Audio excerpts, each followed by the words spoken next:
These dumbbells didn't replace what Jeff does. They filled a gap I couldn't train around.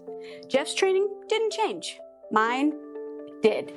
After shoulder surgery, the adjustable dumbbells we already owned were simply too heavy for me. So Keppi sent their DBA60 adjustable dumbbells with the stand so I could actually use dumbbells to train again.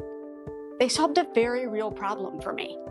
But there are also a few things that did kind of bother me. So let's walk through both. Before we get into how these felt to train with, here's the baseline. These run from 4.5 to 60 pounds per dumbbell. That 4.5 pound starting weight is the entire reason these worked for me during rehab. I want to be clear about something up front. I don't love how long these dumbbells are. They're long because the adjustments happen on the ends, and personally, I prefer center handle systems. I like one click and done. I like shorter dumbbells. These are not that. So if dumbbell length really bothers you, that's something you should know right away. The reason I kept using them comes down to how the weight is built. Keppi uses 2.5 pound plates internally, and most adjustable dumbbells don't. That lets them start lighter and create smaller jumps early on when control actually matters. Once you're heavier, the jumps increase to 5 pounds, which honestly makes sense. Would I love it if everything stayed in the 2.5 pound increment? Yeah, I probably would. But for where I was in my training, this was a really good compromise. This is also why the numbers on the dial look weird. If you're turning the dial thinking, why can't I just keep going in one direction and have the weight go up? You're not missing anything. That's exactly how I expected it to work too.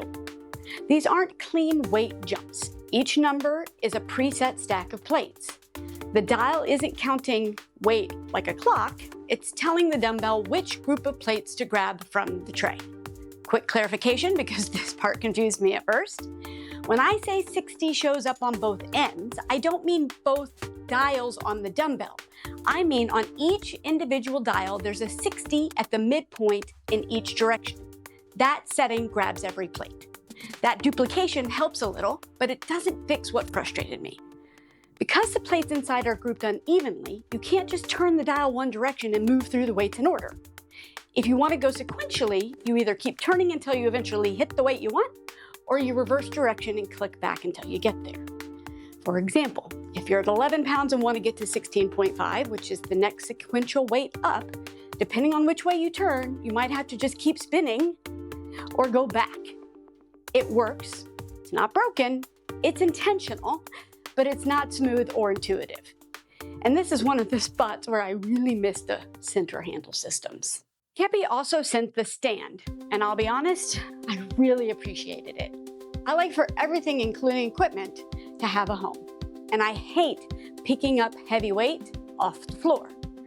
Because these are meant to be adjusted in the tray, the stand isn't optional for me. It keeps the dumbbells off the floor, brings them up to a comfortable height, and makes the whole system easier to live with day to day. That mattered more to me than I expected it to. These went straight into our normal workouts for a couple of weeks. No special treatment, presses, rows, curls, triceps, split squats, RDLs, just straight training. So once I was actually using them, they felt balanced. You can feel some plate movement during reps. That's not uncommon with selector dumbbells. I never felt like anything was gonna fall out or come loose, and the heavier the dumbbell got, the less I noticed it. Fixed dumbbells don't do this. Our rep-ins don't do this. That's just the trade-off with adjustable systems like these. So the length never stopped bothering me. On presses and rows, you feel it. That extra length is there, and if you're sensitive to that, it's not something that you're going to actually unfeel. But for me, it was tolerable because of what I gained with the lighter starting weights. But I'm not going to pretend it wasn't there. People are going to compare these to Bowflex, and that's fair, because functionally, they're very similar. Both use end dials. The real difference is they start lighter, progress differently on the low end, and go to 60 pounds instead of 52.5. If that lighter start and smoother early progression matter to you, Keppi makes sense. And even if they don't, the higher 60-pound max still gives Keppi an edge over Bowflex for a lot of people.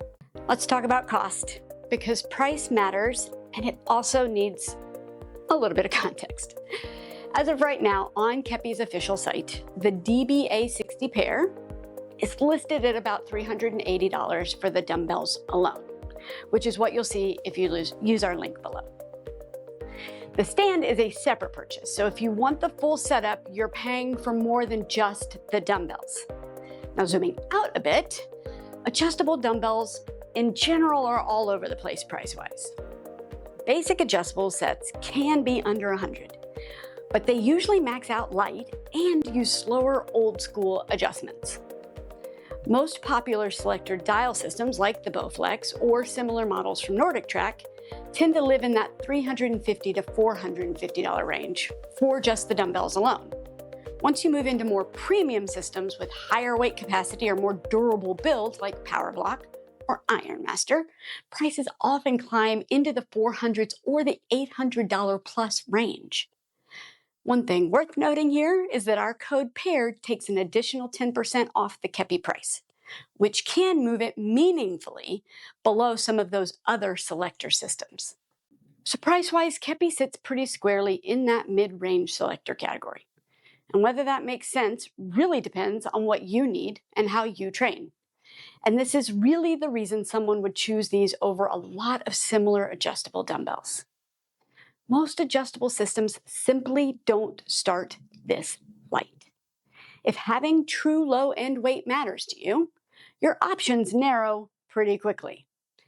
When you combine that lighter starting point with a mid-range price, Keppi ends up filling a gap that a lot of other adjustable dumbbells just don't.